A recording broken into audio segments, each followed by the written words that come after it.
Here is the overview of how dividends are taxed and reported on 1040s. So let's first talk about a very important concept, qualified dividends. So dividends are a type of investment income that's earned from stocks and mutual funds that contain stocks. So they are a share of corporate profits that are paid out to investors. So they are basically taxable income. And dividends can be taxed at either the ordinary income tax rate or at a lower long-term capital gain tax rate, okay? Dividends that qualify for long-term capital gain tax rate are referred to as qualified dividends. And this year, ordinary income tax rates range from 10% to 37%, while long-term capital gains tax rate is capped at 20%. So you have 10%, 12%, and 15% and 20%. Let me quickly dig further so we can clearly understand all of those concepts. So ordinary dividends are those dividends issued to the stockholders of domestic companies and some qualified foreign companies. Your dividends are considered qualified if you hold or own the stock for more than 60 days during a 121-day period that begins 60 days before the ex-dividend date. Let me repeat that. This is very important. So your dividends are considered qualified if you hold or own the stock for more than 60 days during a 121-day period that begins 60 days before the ex-dividend date. So ordinary dividends are more common, so they should be clearly designated as such. Now let me give you a quick note on dividend dates, because I spoke about ex-dividends, so this could be a little confusing to some of our viewers.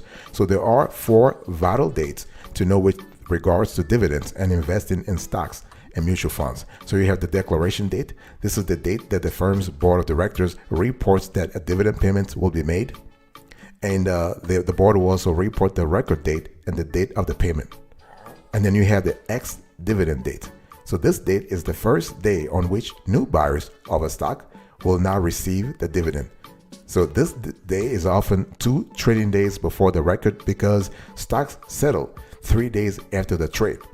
You may see this called a T+3 settlement period, which stands for a trade date plus 3. In short, any owners of the stock on the day before the ex-dividend date will receive the payment. The date prior to the ex-dividend date is called the in-dividend date. For instance, if the ex-dividend date was today and you sold your shares today, you would still receive the payments even though the sale would not settle for 3 days. You also have the record date and the payment date.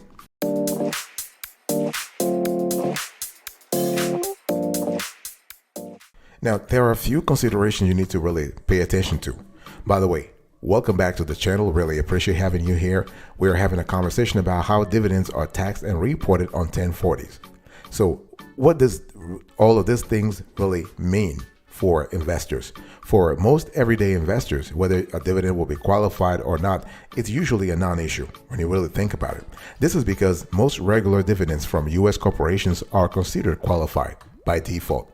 Nonetheless, particularly if you're focused on foreign companies, REITs, MLPs, and other investment vehicles, then you have to really think that, yes, there is a difference between qualification and the alternative can be significant when it comes to calculating your taxes.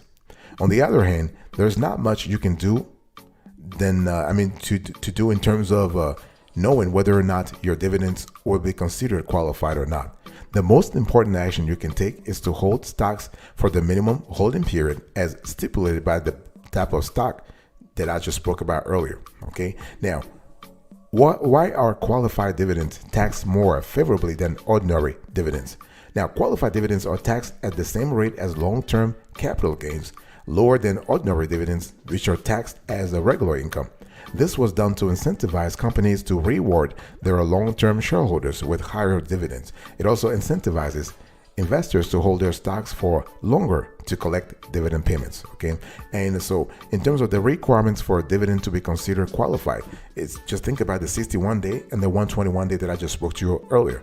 Of course, also about that, you have to think about the ex-dividend date. Okay. And so how do you know if the dividends you have received are qualified or not? Well, your broker will actually break down the qualified and the ordinary dividends that are paid to you and are reported in separate boxes on the IRS Form 1099 TIV that your broker will send you each tax year. So please look out for that form. You should be receiving this around January 31st. Okay, and ordinary dividends are reported in box 1A and qualified dividends in box 1B. And in terms of other qualifying dividends requirements, well, you have to think about foreign companies. So a foreign corporation qualifies for the special tax treatment if it meets some specific conditions. Okay, the company is incorporated in a U.S. possession. The corporation is eligible for the benefits of a comprehensive income tax treaty with the United States, or the stock is readily tradable on an established securities market in the United States. A foreign corporation is not qualified if it is considered a passive foreign investment company. And there are some dividends that do not qualify. I spoke about MLPs, master limited partnerships, REITs, real estate investment trust, employee stock options, and those on tax exempt companies. Okay, so this is important.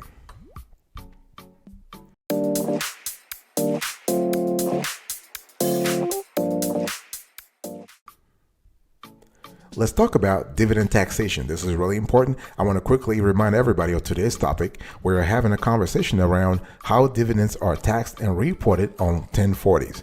Okay, now are dividends taxed? Yes. The short answer to this question is that yes. In most cases, the IRS will tax dividend income. A more complete answer is also yes, but not always. It really depends on a few circumstances. So let me look at, I want to dig a little deeper here and give you the exceptions. So a common exception is dividends paid on stocks held in a retirement account, such as a Roth IRA, traditional IRA, or a 401k for that matter. So these dividends are not taxed since most income or realized capital gains earned by these types of account is tax deferred or tax free. Another exception is dividends earned by anyone whose taxable income falls into the three lowest U.S. federal income tax brackets. In other words, they're not making enough money to actually pay taxes on their income. So for single filers, if your taxable income this year was about $42,000 or $84,000 or less for married couples filing jointly, then you will not owe any income tax on dividends earned. Please check the numbers because those numbers are fluctuating all the time. So the numbers increase to 45,000 and 90,000 respectively for next year. So again, please check the numbers. And there are some types of events that pay dividends like income that is not taxable. So the most common event is a return of capital. In this case, what really happens? So the company is sending you money, much like a dividend, but it is classified as a return of some of the capital that you invested. So it's not really an income event here. Okay, while not taxable today, receiving this type of dividend could increase your future taxes since your capital gain on the stock is increased by the amount of the dividend that you received. Let me give you a specific example. If you pay $20 for a single share and the company sends you a 50-cent dividend payments classified as a return of capital, then your cost basis decreases to $19.50. And if you sell the share in the future for a profit, then that's an extra 50 cents that's subject to capital gains tax. Of course, 50 cents, those amounts are little, but if you actually multiply them by larger amounts, then you can see the importance of those returns of capital.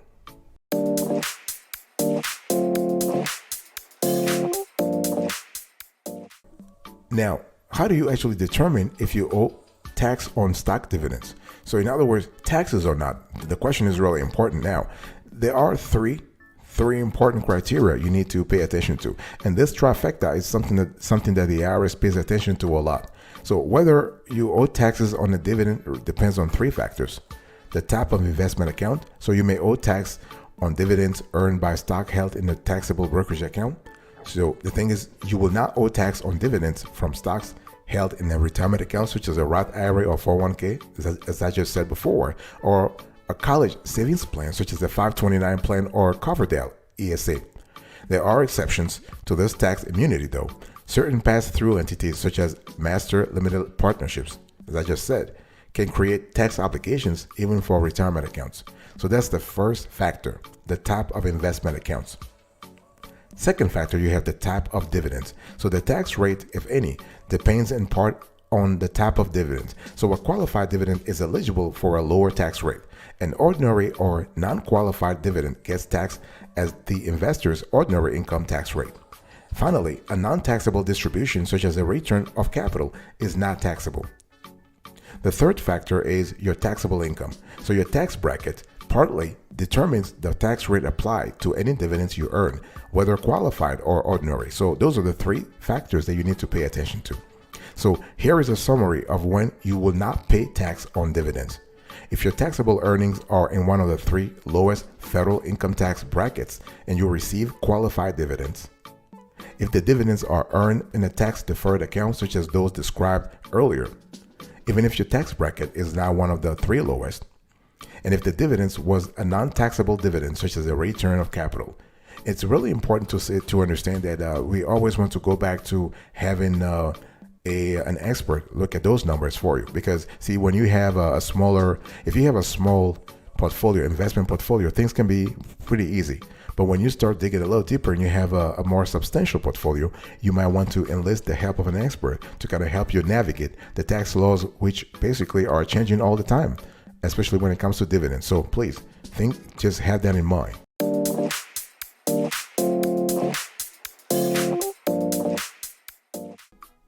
Let's talk about tax treatment here. So basically, the tax treatment of qualified dividends. By the way, folks, I want to remind everybody of today's topic. We're having a conversation about how dividends are taxed and reported on 1040s. So let's talk about the tax treatment of qualified dividends. So you will fall into the 0% long-term capital gains tax rate for qualified dividends if your income is less than 40 to 45,000 if you're a single. Your income is less than 86,000 if you're married and you file a joint return with your spouse. And your income is less than 55,000 if you qualified as head of household. Please, those numbers change all the time. Please, by the time you listen to this show, the numbers might have changed. So it's always important to double check the numbers. Okay. But so you also have the 15% tax bracket that kicks in at incomes above this 0% threshold and applies to income of up to 445,000 for single filers, $500,000 for married filers of joint returns, and 475,000 for head of household filers. And only taxpayers with incomes in excess of this 15% threshold are faced with a 20% capital gains tax rate as of this year. And it's really important now. Ordinary dividends are taxed as ordinary income according to your regular marginal tax brackets. Very important. And so let me just dig a little further here. I want to dig a little further. How much tax do you owe on dividends really? It depends on how the dividends are classified.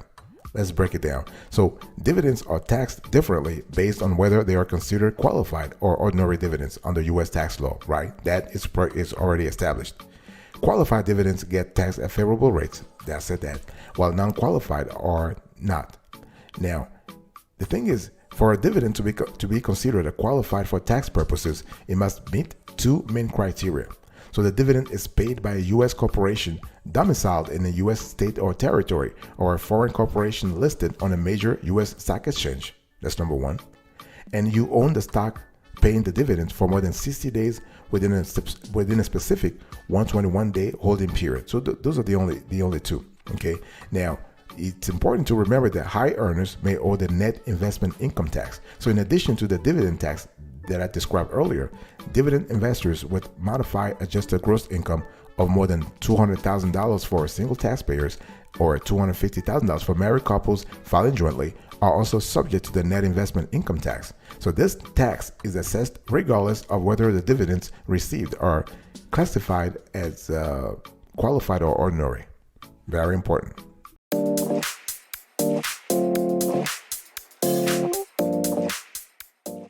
Let's talk about tax reporting. So it's important to understand that when we talk about reporting dividend income, we are essentially referring to Form 1099 DIV. So Form 1099 DIV is issued to investors by mutual fund companies, brokers, and corporations when $10 or more in dividend income is paid out during the year. And Form 1099 DIV reports dividends in the following places. So Box 1A, you have ordinary dividends reflecting the total amount of dividends paid to you. You have Box 1B, qualified dividends, the portion of total dividends that qualify for the preferred capital gains tax rate. Box 3, non-dividend distributions, which are non-taxable return of capital. And the cool thing is you can elect to have taxes withheld from your dividends, okay? The amount should appear in Box 4. And now I want to talk to you about reporting those payments on Form 1040. So basically, you are going to see on the screen here. We're showing you Form 1040, and you have to report dividend income on your tax return in the following places. So ordinary dividends are reported on line 3B of your Form 1040. You can see on the screen here, line 3B of your Form 1040. Qualified dividends, on the other hand, are reported on line 3A of your Form 1040. I just want you to look on the screen. Qualified dividends are reported on line 3A of your Form 1040. And one thing I also want to say here is that non-dividend distributions can reduce your cost basis in the stock by the amount of the distribution. And you also have to think about using Schedule B. So Schedule B is a supplemental tax form used to list interest and dividend income from multiple sources. So using Schedule B is required if you have over $1,500 in interest, income, and dividends.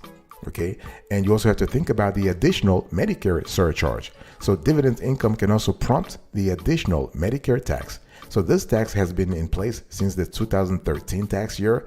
It's in addition to any income tax you might pay on your dividends.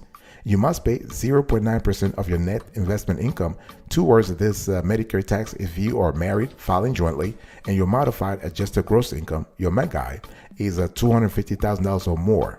Okay, and you must pay this if you're married, filing separately, and your MEGI is more than $125,000. You also need to think about the net investment income tax. So this is a hardier 3.8%.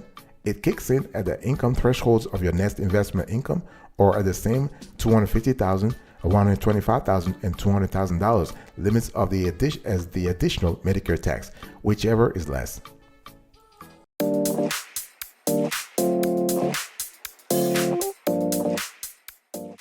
Let's wrap up today's conversation by talking about tax planning. It's really important to control your dividend tax bill. Obviously, there are a lot of things you can do, and experts say that a few maneuvers can really help. And this actually falls under the general conversation about tax planning. See, the whole thing is that a lot of folks wait until tax season to actually think about taxes. No, you got to think about taxes all year long. You know, this is something that actually has to be an ongoing conversation with you and your team. If you need let's say a team of tax planners. And so watch the calendar. You could pay a lower dividend tax rate by holding your investments for the 61-day minimum. Just be sure that doing so aligns with your other investment objectives. Also think about setting cash aside. Your employer withholds taxes from your paycheck and sends them to the IRS on your behalf, but there's usually nobody doing the same thing with your dividends. So you may need to pay estimated taxes throughout the year. So your tax software or a qualified tax pro can help calculate how much that is and when to pay.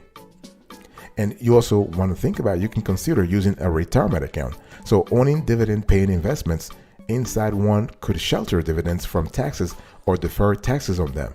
Think ahead though. Do you need the income now? That's a good question for you. Also, this type of retirement account matters when it comes to determining the tax bill.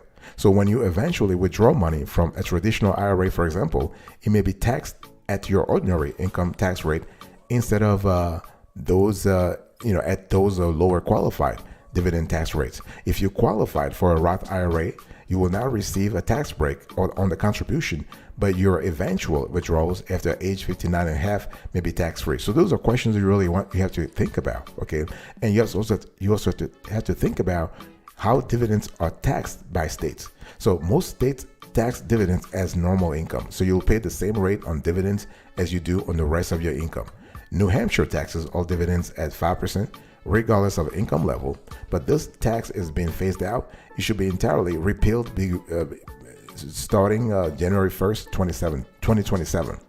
And so the thing is that people ask, how often are dividends paid? It really depends. It can be quarterly, it can be every 6 months, it can be every month. It depends on the company, okay? And what are Section 1998 dividends anyway? Section 198 dividends were introduced by the Tax Cuts and Jobs Act that went into effect in 2018. And so the TCJA allows individual taxpayers to deduct up to 20% of qualified dividends from domestic rates and income from public partnerships.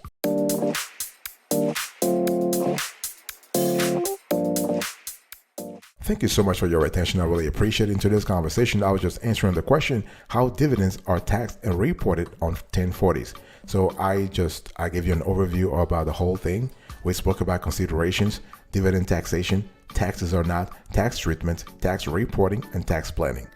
Thank you so much for your attention. God bless you. I'll see you next time. But until then, remember, stay marvelous.